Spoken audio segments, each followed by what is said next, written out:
তিব্বতের একদম হৃদয়ে দাঁড়িয়ে আছে এক পর্বত, যাকে কেউ বলে শিবের বাসস্থান, আবার কেউ বলে পৃথিবীর সবচেয়ে রহস্যময় স্থান, মাউন্ট কৈলাস, যেখানে আজও কেউ উঠতে পারেনি, আর যারা চেষ্টা করেছে তারা ফিরে আসেনি।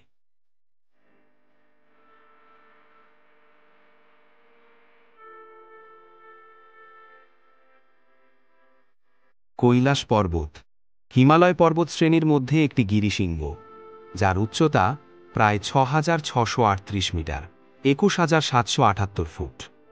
এটি ভৌগোলিকভাবে তিব্বতের নগৎসাং প্রদেশে অবস্থিত। যেখানে হিমালয়ের অন্য শৃঙ্গগুলো অসংখ্যবার জয় হয়েছে, সেখানে এই পর্বত আজও অজেয়, অদম্য এবং অব্যাখ্যাযোগ্য। ৬,৬৩৮ মিটার উচ্চতার এই পর্বত ঘিরেই জন্মেছে ৪টি প্রাচীন নদী: সিন্ধু, ব্রহ্মপুত্র, শতদ্রু আর কর্ণানী। বিশ্বের কোথাও এমন নেই যেখানে একটি শৃঙ্গ চারদিকে ৪টি মহানদীর উৎস। এই নদীগুলোর জন্ম কৈলাসের চারপাশে হওয়াটা কাকতালীয় নয়। অনেক গবেষক একে ভূবৈজ্ঞানিক জটিল কেন্দ্রে অবস্থিত একটি জিওগ্রাফিক্যাল অ্যাক্সিস বলে মনে করেন।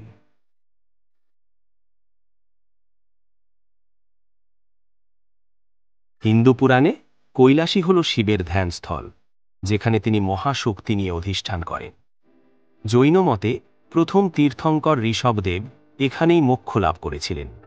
বৌদ্ধ ধর্মে এই পর্বত হল অক্ষভয় বুদ্ধের বাসস্থান, আর বন ধর্মে এটি হল মহাবিশ্বের নাভি, অ্যাক্সিস মান্ডি।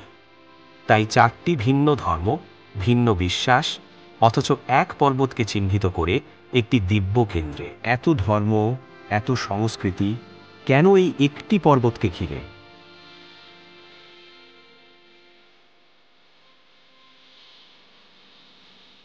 এখন আসি বাস্তব পৃথিবীতে। কেন কৈলাস পর্বতের চূড়ায় আজও কেউ উঠতে পারেনি? এখন পর্যন্ত বিশ্বের সবচেয়ে সাহসী পর্বতারোহীরাও কৈলাস জয় করতে পারেনি। পর্বতের গঠন এমন যে বরফে ঢাকা চক্রাকারে ঢালু রেখাগুলো দেখে মনে হয় এটি কোনো মানুষের হাতে তৈরি পিরামিড। কম্পাস বা জিপিএস এখানে কাজ করে না। চুম্বকীয় বিকৃতি এমন পর্যায়ে যে নিকটবর্তী মানস সরোবর আর রাক্ষসতাল, দুই হ্রদের জল একেবারে বিপরীতধর্মী। একটি শান্ত এবং স্বচ্ছ, অন্যটি বিক্ষিপ্ত এবং রহস্যময়। বিশ্বখ্যাত পর্বতারোহী রেইনহোল্ড ম্যাসনার কৈলাসে অভিযান না করার সিদ্ধান্ত নেন এই বলে, it would be a sin to climb the abode of God, যার অর্থ হল ভগবানের বাসভূমিতে আরোহণ করা এক মহাপাপ।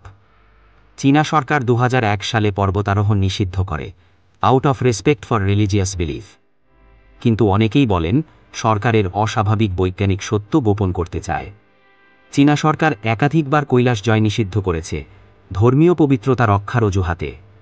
তবে অনেকে মনে করেন এর পেছনে রয়েছে ভৌগোলিক এবং ভিনগ্রহীয় রহস্য গোপন রাখার রাজনীতি। যারা চেষ্টা করেছে কেউ ফিরে আসেনি, কেউ ফিরে এসেছে সম্পূর্ণ ভিন্ন মানসিক অবস্থায়।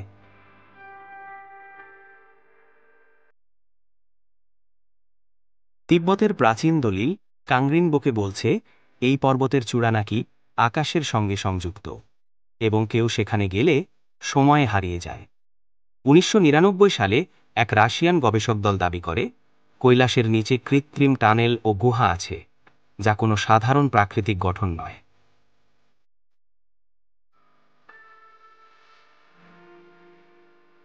কৈলাস পর্বতের চারপাশে আজও রয়েছে লেখা নেই এমন প্রাচীন শিলাচিত্র, যেগুলো আজও ডিকোড করা যায়নি। তিব্বতীরা বিশ্বাস করে কৈলাসে গেলে আত্মা পবিত্র হয়ে ওঠে, তাই তারা এর চারপাশে পরিক্রমা করে। কিন্তু কেউ কখনো চূড়ায় ওঠার চেষ্টা করে না। বিজ্ঞান এখনও রহস্য ব্যাখ্যা করতে ব্যর্থ, আর ধর্ম বলে কৈলাসকে প্রশ্ন নয়, কেবল অনুভব করা যায়। মাউন্ট কৈলাস শুধু এক পর্বত নয়, এ যেন এক মহাবিশ্বের পাঠানো সংকেত, যার রহস্য আজও আমরা পুরোপুরি বুঝে উঠতে পারিনি। তাহলে আপনি কি মনে করেন, এই পর্বত কি সত্যি শিবের ধ্যানস্থল, নাকি এটি এক প্রাচীন উন্নত প্রযুক্তির সৃষ্টি, যার তথ্য আমরা হারিয়ে ফেলেছি? নিচে কমেন্ট করে জানান আপনার মতামত। মিথ তো সবাই জানে, কিন্তু হিস্টোরি? আমাদের সাথে জানুন ইতিহাসের সেই অদেখা দিক। মিথ ভার্সেস হিস্টোরি চ্যানেলে।